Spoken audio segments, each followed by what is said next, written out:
At Starbound, we tell stories the human way, not with artificial voices or AI slop. I mean, in the end, what's HFY without humanity? Subscribe to keep it this way. My name is the Voice Ogre, and let's begin. When Eric Brown's fighter was ambushed and plunged toward what he believed was just a volcanic world, he thought his life was about to end. But as his ship broke through the thick, dark atmosphere, and the glow of what looked unmistakably like city lights reached his eyes, hope returned to his core.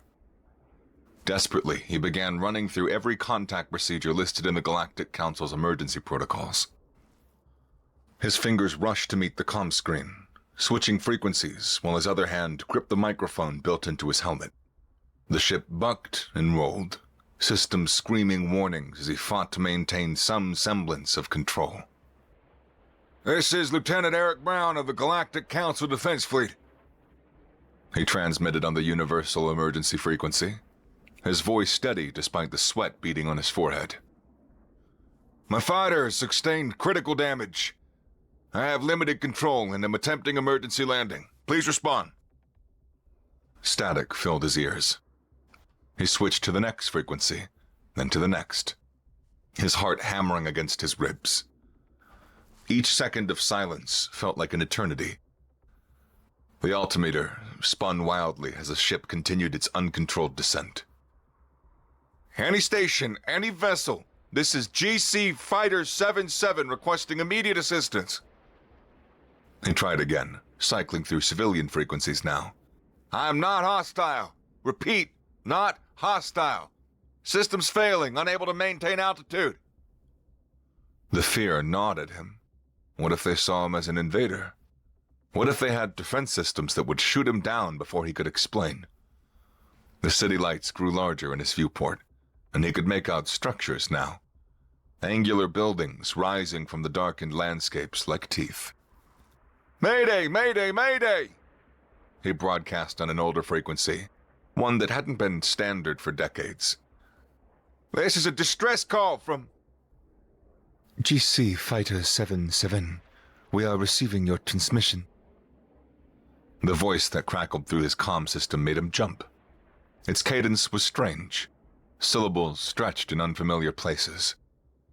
It was clearly artificially translated, the processing happening on the other end. We observe your decent trajectory on our viewing screens. Ground support will be rendered upon your surface contact. Maintain your current approach vector if possible. Relief flooded through Eric so powerfully that his hands trembled on the controls. "Copy that. Thank you, thank you. Can you provide some landing coordinates? I have minimal navigational control." Negative on your coordinates provision. Your descent pattern is acceptable. We prepare for your arrival. Do not fear, pilot of Earth. The mention of Earth sent a chill down his spine. How did they know? But he pushed the thought aside. Survival first, questions later. Eric narrowed his focus to a laser point, every fiber of his being concentrated on the landing. His training took over, his hands moving automatically to adjust what few systems still responded. The fears about who these inhabitants were, what they wanted, how they knew about humanity, all of it got shoved into a compartment in his mind to be opened later. The ground rushed up to meet him, darkness making it impossible to judge distance properly. His landing lights flickered and died. This was going to be rough. The impact jarred every bone in Eric's body, throwing him hard against his restraints as the fighter's belly scraped across unseen terrain. Metal shrieked against rock, sparks flying past his viewport in a cascade of orange light. The ship spun twice before coming to rest with a final, shuddering groan. Darkness pressed against his viewport. His emergency lighting cast weak red shadows inside the cockpit. But outside was an impenetrable black. As his eyes adjusted, he realized with growing unease that there were no trees silhouetted against the sky, no vegetation of any kind that he could make out. The surface appeared completely barren, as lifeless as an asteroid, despite the city he'd seen during descent. Eric's hands moved to his restraints, then stopped. He was alive. Against all odds, he'd survived both the ambush and the crater. The reality of it hit him in waves, the adrenaline crash making his limbs feel like water. "Ground control," he transmitted, surprised to find his comm system still partially functional. "This is Eric Brown. I'm down and alive. Minimal injuries. Please advise on next steps." The response came quickly. That same strange cadenced voice, carrying notes of what might have been relief. "Pilot Eric Brown, your survival brings satisfaction. Retrieval team proceeds to your location with haste. Time until arrival is brief. Remain within your vessel shell for now." "Copy that. Can you tell me, is the atmosphere breathable? What are the conditions out there?" A pause. Then what sounded distinctly like conferring voices in the background. "Conditions are persistent. Details will be provided upon retrieval. We come now." Eric settled back in his seat, trying to slow his racing heart. He could do nothing but wait. Agonizing minutes crawled by as Eric sat in the red-tinged darkness of his cockpit.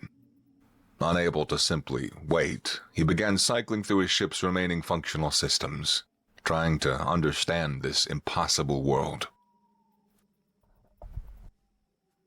The external lights flickered to life briefly, long enough to illuminate perhaps 20 meters of rough volcanic rock before dying again. No vegetation, just as he'd suspected. The atmospheric sensors still worked, though their readings made no sense. The composition showed breathable oxygen levels, but the particulate matter was off the charts. Volcanic ash, sulfur compounds, and other particles so thick they should have choked out all life. How could an entire species survive here? How could there be cities with lights burning in this seemingly dead world? 5 minutes passed. 10. His emergency beacon pulsed steadily, the only sign his ship was still alive. 15 minutes. And then, a low rumble approached from somewhere above. Eric craned his neck, trying to see through the darkness. Running lights appeared first, then the outline of a vessel that made him do a double-take. It was old. Not just old by Galactic Council standards, but genuinely antiquated. The design looked like something from the early days of interstellar travel. All exposed struts and external fuel pods. "Pilot Eric Brown." His comm screen crackled. "The retrieval team has achieved position. Will you exit your vessel, or do you require extraction assistance?" "I can exit on my own," Eric replied, then hesitated. The atmosphere, is it safe? My sensors show high particulate levels." Laughter filled through the comm. Genuine, amused laughter that sounded almost human despite the alien undertones. "A human asks about atmospheric safety? Your species breathes smoke poison for recreation. You will survive our air for several day cycles without issue. Perhaps mild irritation to your breathing passages. Nothing more." Eric's eyebrows rose. They knew about Earth's smoking habits. The implications were staggering, but he had more immediate concerns. "Understood. Open hatch now." The hatch seal broke at once, and immediately Eric understood their warning about irritation. The air that flooded in was thick and acid. He could clearly taste it. It was breathable, yes, but barely. Like standing downwind from a volcanic vent while someone burned plastic nearby. He pulled himself out of the cockpit, his boots finding purchase on this fighter's hull. The rescue vessel hovered just meters away, its own hatch open and a boarding ramp extended. In the light spilling from their ship, he could make out figures, but details were frustratingly vague. They were bipedal, roughly human-sized, wearing what looked like mechanized suits. Full-body armored exoskeletons that seemed decades out of date by Galactic Council standards. The suits obscured their faces, showing only vague outlines through scratched visors. "Can you walk, Pilot Brown?" one called out, raising an arm in what seemed like a greeting. "Or do you require support?" "I can walk," Eric confirmed, though his legs felt shaky as he dropped from his fighter's hull to the volcanic rock below. "Thank you for the rescue." "No gratitude required," the lead figure said. "You are our unexpected guest. But guests receive aid, always. This is the way of Grular people."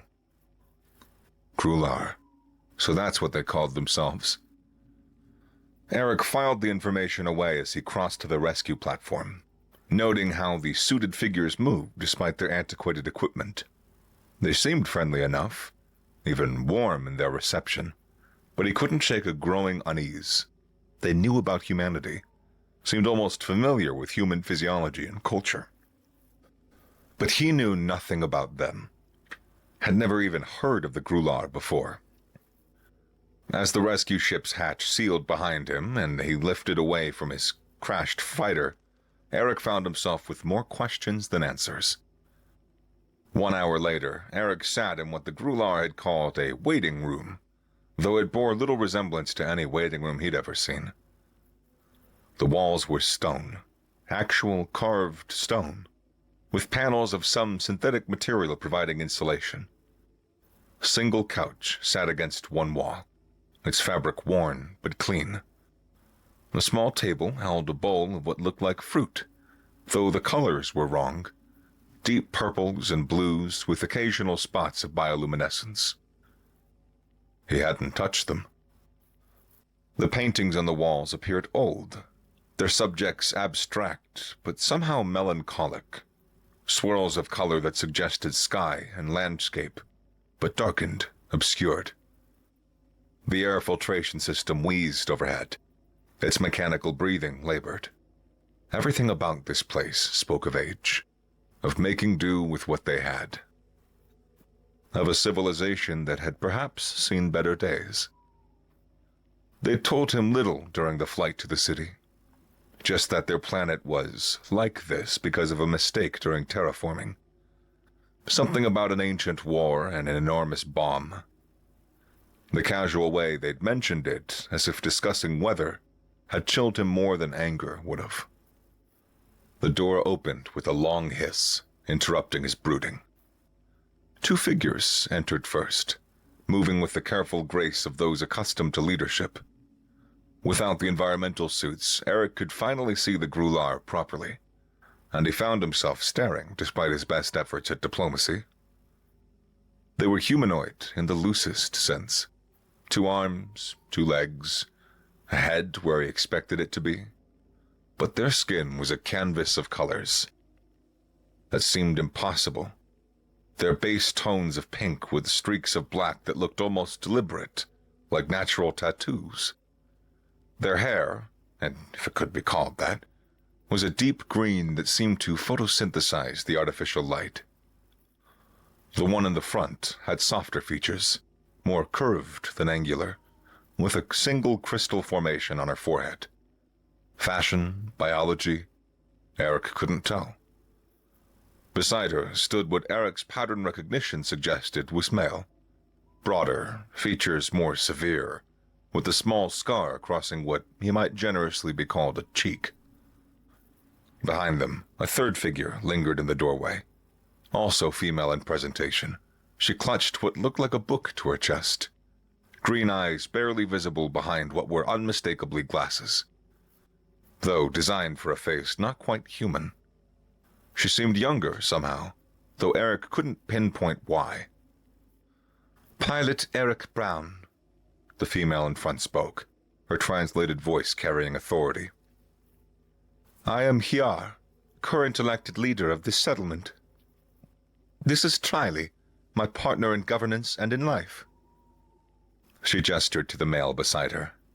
"We welcome you to our world, such as it is." Eric stood, offering what he hoped was a respectful nod. Thank you for the rescue. I'm grateful for your help. You mentioned you were attacked, Trilly said, his voice deeper, more resonant even through the translator. By Crawl warriors, you said? Yes, I was on a reconnaissance mission for the Galactic Council and they ambushed me. 3 ships came out of hyperspace right on top of me. I barely made it to your system before my engines gave out.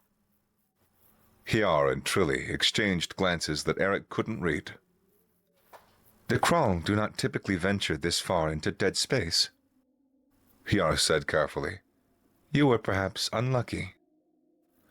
Dead space? Eric seized on the phrase. But you're here. This planet is inhabited. An uncomfortable silence stretched between them. The third figure shifted by the door, book clutched tighter. Why do you live here? Eric pressed. The atmosphere, the darkness. How's it possible? And how do you know about humans? You mentioned Earth. You knew about our atmospheric tolerances. Many questions, Trilly said with what might have been a smile. Expected from a curious species. We have history with the Galactic Council, Hiar said vaguely. Old agreements. As for your return to safety, we can arrange transport within 2 days. The Council maintains supply runs to our world.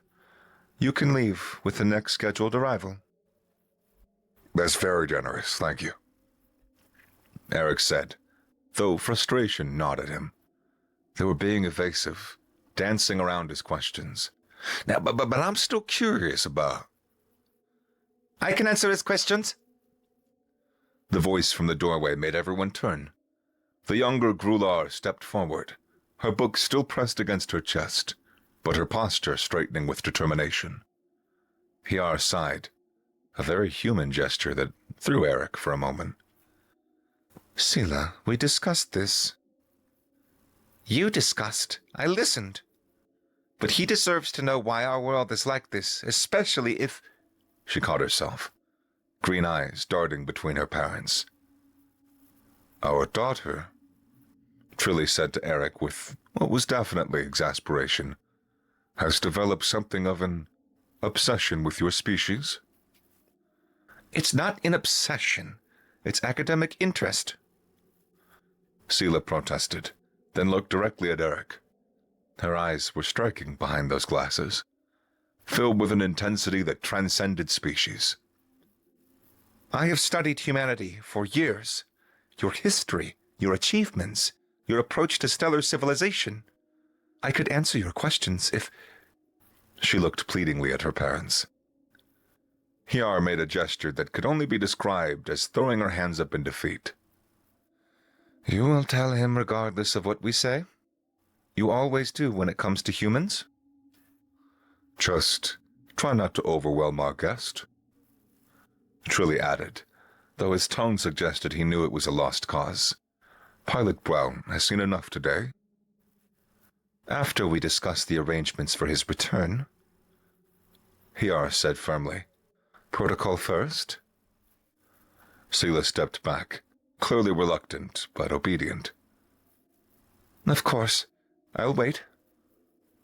The discussion that followed was mercifully brief but thorough.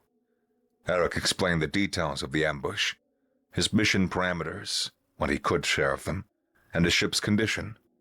Hiar and Trilly took notes in a datapad that looked like it had seen better decades, occasionally asking clarifying questions. The Council will want to retrieve your fighter as well, Trilly noted. We'll mark its location for them. 2 days, you said? Eric confirmed. Perhaps more, depending on logistics, Hiar admitted. The ash storms have been particularly bad this rotation, but you'll be safe here.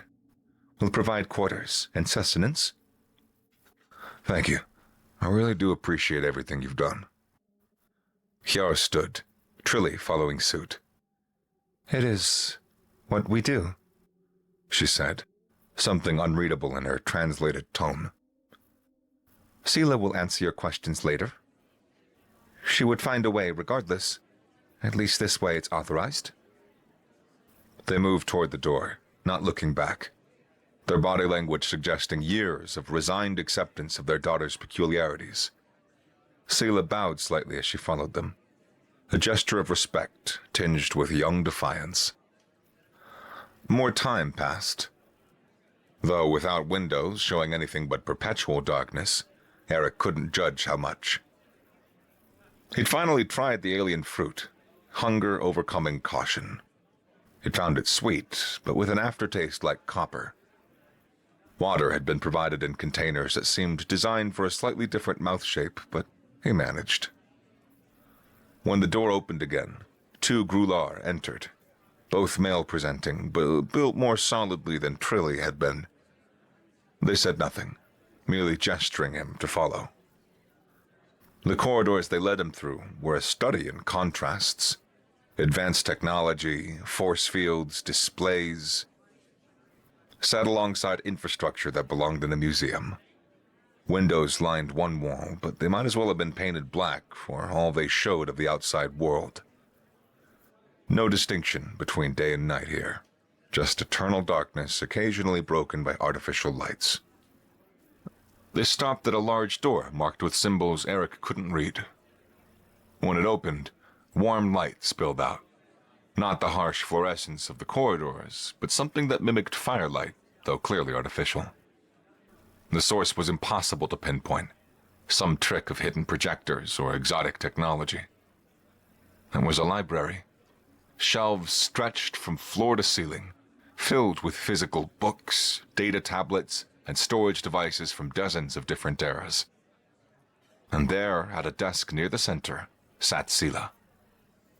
She looked up as he entered, and he caught a flash of nervousness quickly suppressed. The guards, for that's clearly what they were, departed without a word, the door sealing behind them. "It is strange that they left us alone," Eric observed, approaching her desk. Seela's green eyes darted to the door, then back to him. "They know I'm not a threat to you. And you." She paused, seeming to gather courage. "You are not a threat to me. Humans don't hurt people without a reason. I've studied your species enough to know that." "You mentioned before, studying humanity." "Yes." She stood, still clutching her book like a shield. "I never actually thought I would meet one of you. When they said a fighter had crashed, I hoped, but that the odds were small.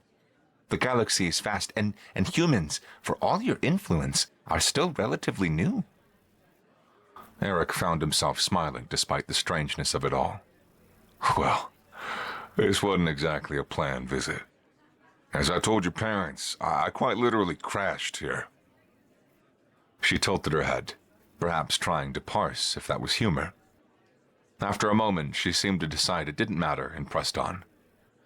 "You had questions about our world, about why we live in darkness, about how we know of your species."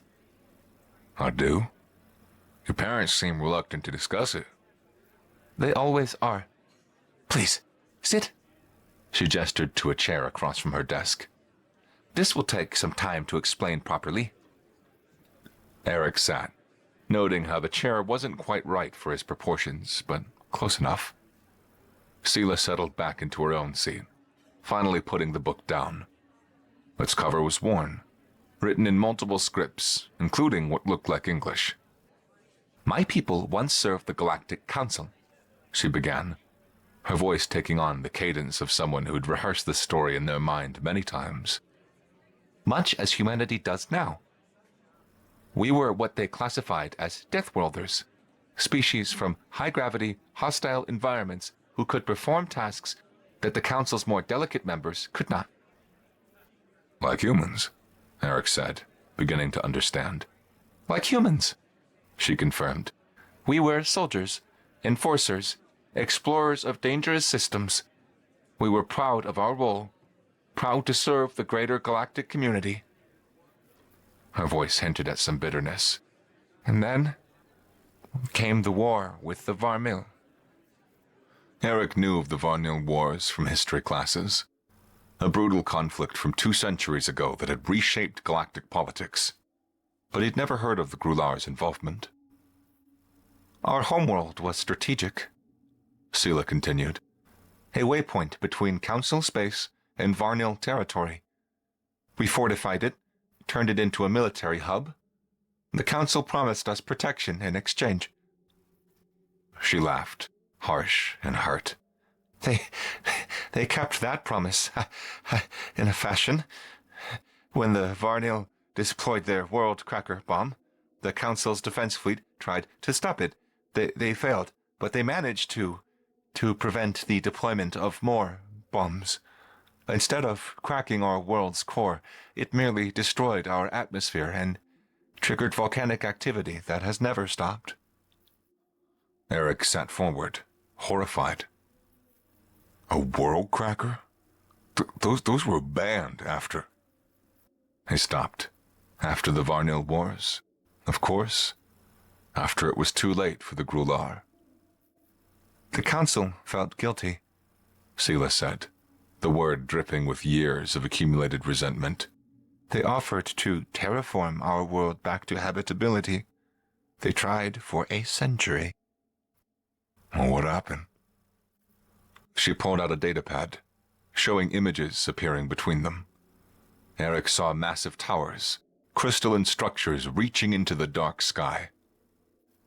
Atmospheric processors, she explained, designed to accelerate the volcanic gases and throw them into space. They worked for 3 years before the energy requirements started heating the planet's surface. People were dying from the heat faster than they were from the ash. The image changed. The massive industrial complexes spread across barren landscapes.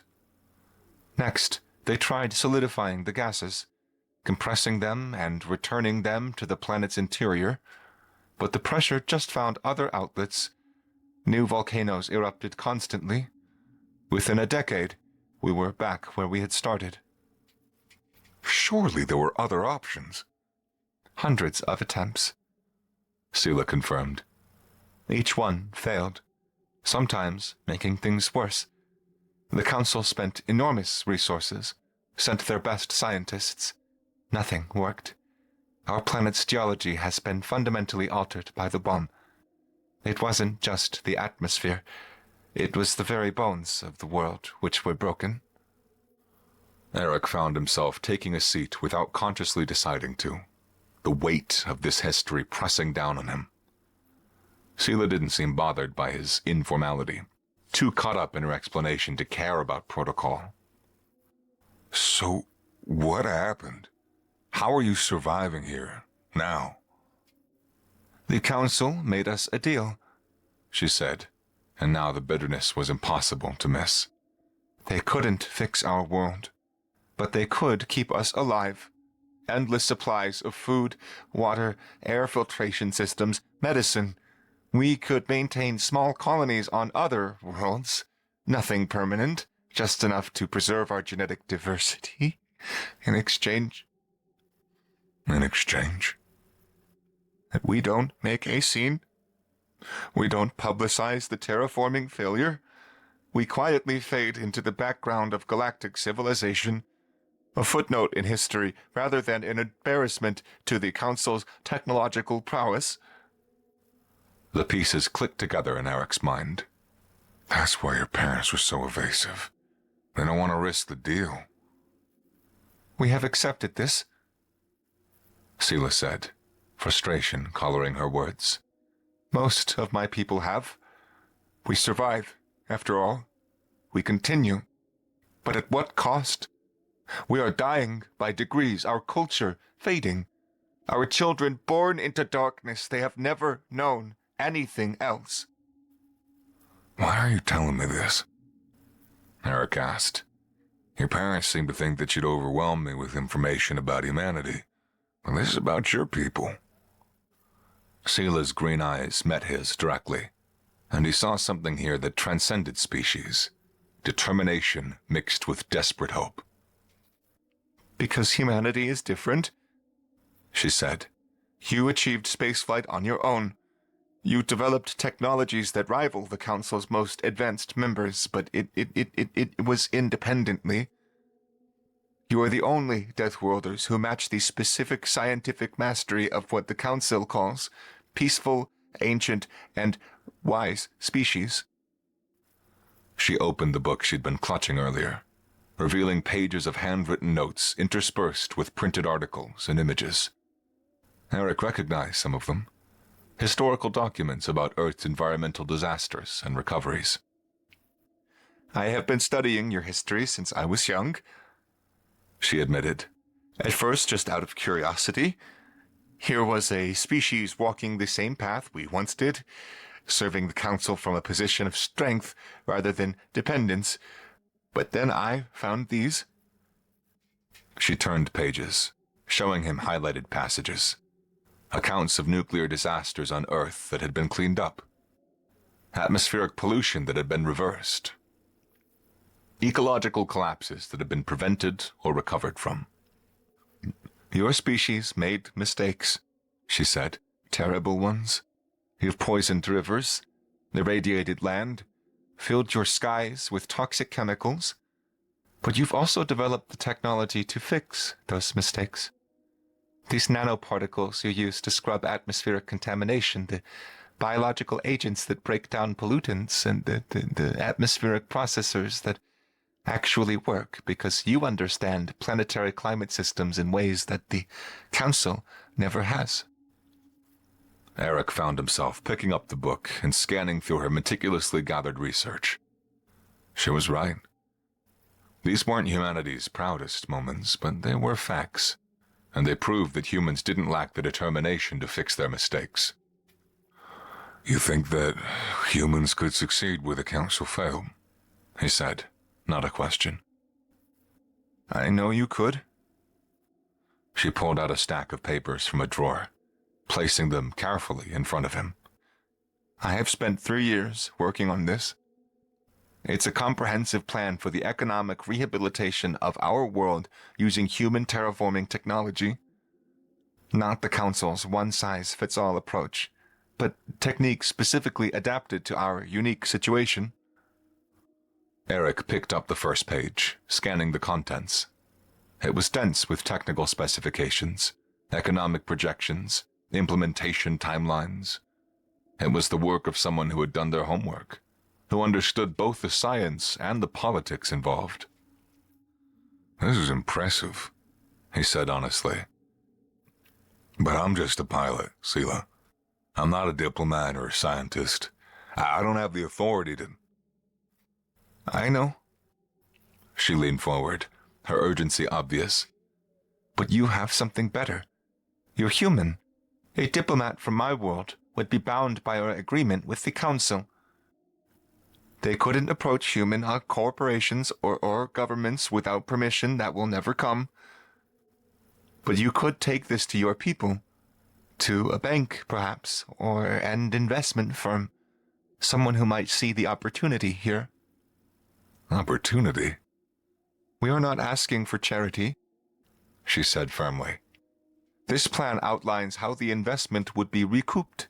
Mineral rights, trade agreements, technological exchanges. My world is rich in resources that are simply inaccessible in our current state. Fix our atmosphere and everyone benefits. Eric continued reading, impressed despite himself. She'd thought of everything. Environmental impact studies, staged implementation to prevent the failures that had plagued the Council's attempts.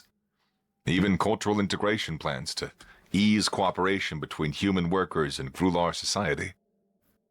Your parents don't support this, he observed. Her shoulders sagged slightly. They think I'm naive, that I am risking our current stability for a dream.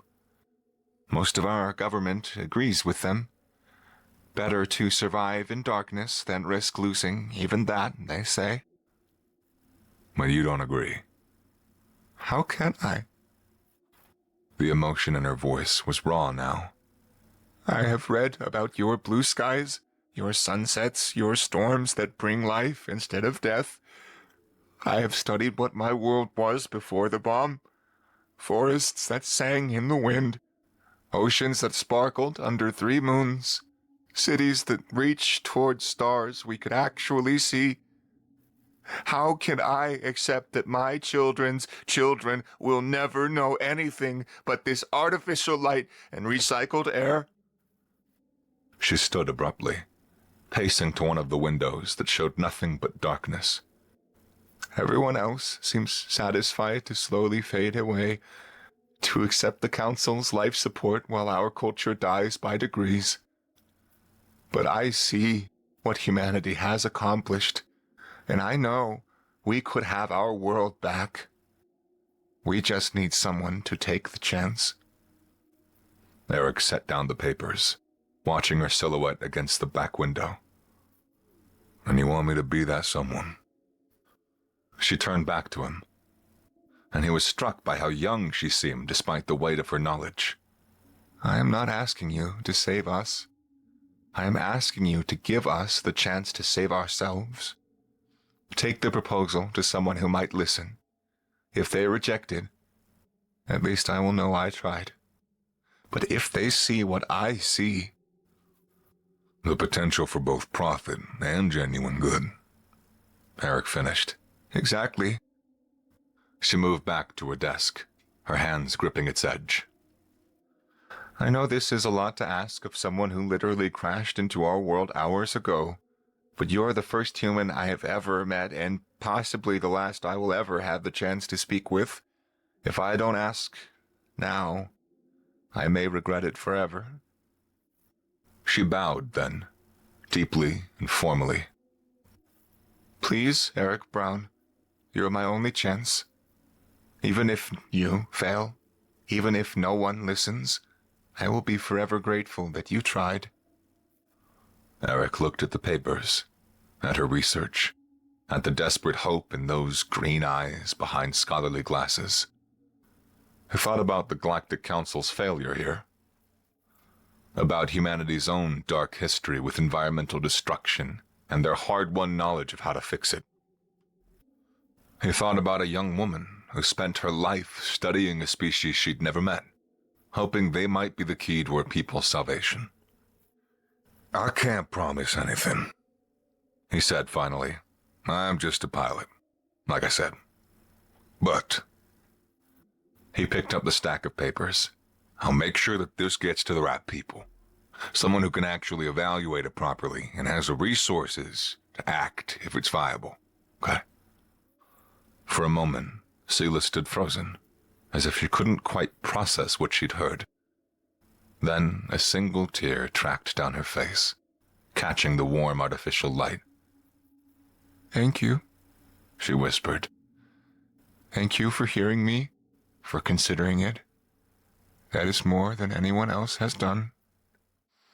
Would you, Eric gestured to the chair across from him, would you tell me more about your world, your people? If I'm gonna pitch this to someone, I should probably know more than just the technical specifications. Seela sank into the chair, wiping away the tear with an embarrassed gesture. You really want to know? Yeah. No one else seems particularly enthusiastic about talking to me, Eric said with a wry smile. Your parents were polite but distant. Guards didn't speak at all. And it's not like there's much to see outside, And besides, your research is fascinating. I'd like to understand the person behind it. For the next 2 hours, Seela talked and Eric listened. She told him about Grular culture before the bomb, their music, their architecture that grew from cultivated crystal formations, their philosophy. She showed him images from old books, recordings that had survived the catastrophe, art that remembered what was lost. She told him about growing up in darkness, about children who drew pictures of the sun they'd never seen based on descriptions in books, about the slow erosion of hope as each generation accepted a little less, expected a little less, until survival itself became the only goal. And she told him about finding humanity in her research, about the shock of discovering a species that had faced similar environmental catastrophes, but had refused to accept them as permanent. About reading accounts of Earth's recovery from nuclear war, from climate change, from pollution that should have been irreversible. You gave me hope, she admitted. Your species' refusal to accept defeat, your insistence that mistakes could be fixed, that broken worlds could be healed. It made me believe the same could be true for us. Eric found himself moved by her passion, her determination. This wasn't simple academic interest. This was someone fighting for their world's future, armed with nothing but knowledge and hope. 3 years had passed since the human pilot crashed on her planet, but only minutes had passed since the last time Sela had talked to him. And right now, she was about to do it again. She stood on the roof of the tallest building in the settlement, the data pad clutched in her hands like she had held the future itself, which, in a way, she did. The darkness pressed around her as it always had, but today was different. Today, everything would change. Or it wouldn't, and she'd been wrong about everything. Her finger hovered over the call button for a moment before she pressed it. The connection established quickly despite the light years between them. One advantage of the quantum communication network the humans had helped establish 6 months ago. Sela? Eric's voice came through clear and warm. How's it going? She activated the rear camera without speaking, showing him the perpetual dark sky of her world. The silence stretched between them, and Eric knew her well enough by now to wait. I'm worried, she finally admitted. What if the meteorologists miscalculated? What if the nanoparticles don't work as expected in our atmosphere? What if... Hey, Eric interrupted gently. The team ran 1,000 simulations. The test deployments in the Northern Hemisphere worked perfectly. This is gonna work, Sela. Trust the science. Trust your plan. It was really our plan by the end, she said, managing a small smile he couldn't see. Yours, mine, the whole team's. It still started with you, though. Your research, your refusal to give up. Everything else came from that. She could hear other voices in the background on his end. The press conference is starting here. Earth's major networks are all carrying it live. The Colonial News Network has a special segment about the Grular people's history. You did that, Sela. You made the galaxy care about your world again. Most people here seem more concerned about losing the Council's support agreement, she said, old frustration coloring her voice. The government spent 2 years fighting the proposal even after Earth-Space Industries agreed to fund it. But every child in the city is outside right now, she admitted, warmth creeping into her tone. They're all waiting, even if they don't fully understand what they're waiting for. The schools brought them up to the observation decks. Some of them are holding drawings that they think looks like the sun.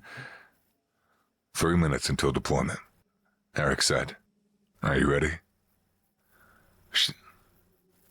Sela looked up at the dark sky that had defined her entire existence. Somewhere above that oppressive ceiling of ash and volcanic gases, human ships waited with their cargo of specifically programmed nanoparticles. Programmed to bond with the exact cocktail of chemicals that had shrouded her world for generations, break them down into harmless compounds that would then fall as rain for the first time on her planet that anyone had seen in living memory. I don't know if anyone can be ready for this, she said honestly. 2 minutes. The deployment ships are reporting all green lights. The weather satellites you helped position are showing optimal atmospheric conditions. Sela's hands trembled slightly. Around her on the rooftop, she could hear others gathering. Word had spread that she was here, the architect of this moment, and people wanted to witness it with her. She recognized voices, doubters who had called her naive, Supporters who believed her when no one else would. Children who just wanted to see what all the fuss was about. 1 minute, Eric announced.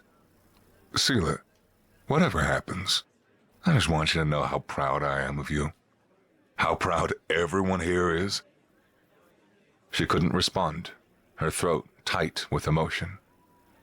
The crowd on the rooftop had grown silent, all eyes turned skyward despite the darkness showing nothing yet. 30 seconds. Deployment vessels moving into position.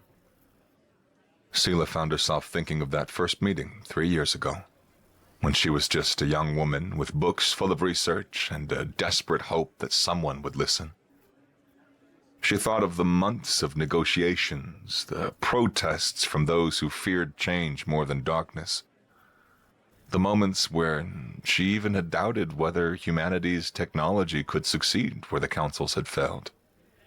10 seconds, Eric said. All ships report ready. 5, 4, 3, 2, 1. Deployment initiated. For several heartbeats, nothing changed. The darkness remained absolute, pressing down on them as it had for generations. Seela heard someone behind her sigh with disappointment, already turning away. And then it began. At first, it was just a lessening of the black, not light exactly, but the suggestion that darkness might not be absolute. Then, like a curtain slowly being drawn aside, rifts appeared in the perpetual ceiling above them, gaps where something beyond the ash could be seen.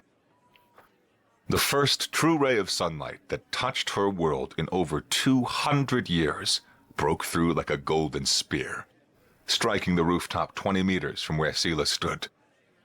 She watched, transfixed, as the patch of light slowly widened, the nanoparticles doing their work just like in the simulations.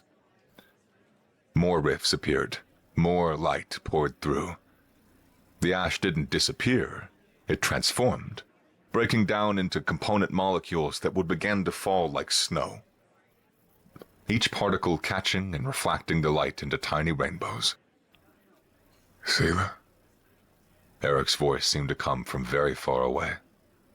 Seela, are you seeing this? Our sensors show the deployment's working perfectly. The atmosphere clear rate it's even better than projected. She lifted the datapad, turning the camera to show him her face as the sunlight, actual, warm, life-giving sunlight, touched her green skin for the first time in her life. She wanted to speak, to thank him, to express the overwhelming gratitude that flooded through her, but words had abandoned her. Around her, children were screaming with delight, reaching up to catch the fallen, transformed ash like they would snowflakes. Adults stood frozen, tears streaming down their faces that had never known anything but artificial light. Some fell to their knees, overwhelmed by the moment that their world began to return to life. That's beautiful, Eric said softly, and she could hear the emotion in his voice too. You're beautiful, all of you, in the light.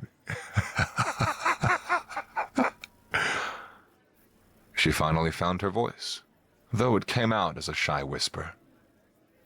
Thank you, Eric. Thank you for believing in a stranger's desperate dream.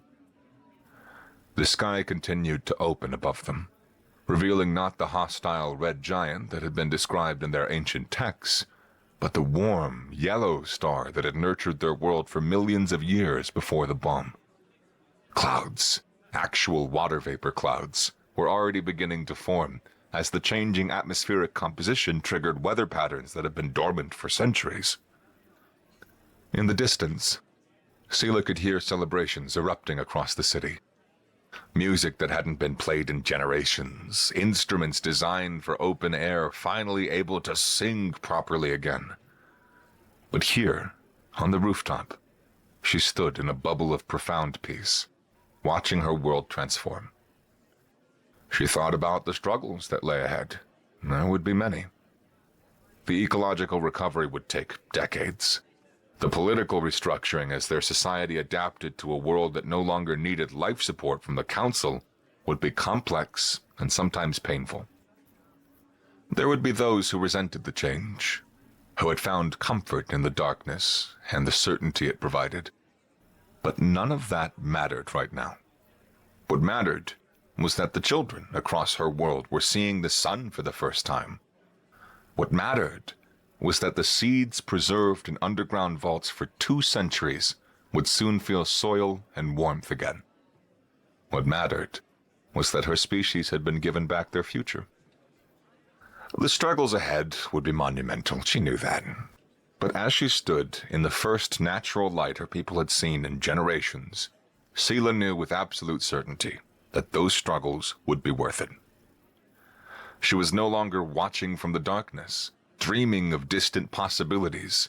She was standing in the light, ready to lead her people into whatever came next. And unlike before, she wasn't alone. She had Eric, ready to talk whenever she needed him. She had human allies who saw her world's potential. She had her own people, finally beginning to believe that their future could be more than mere survival. The transformation of her world had only just begun, but for the first time in her life, Sela looked forward to tomorrow. The sky was clearing, the sun was shining, and anything, everything was possible.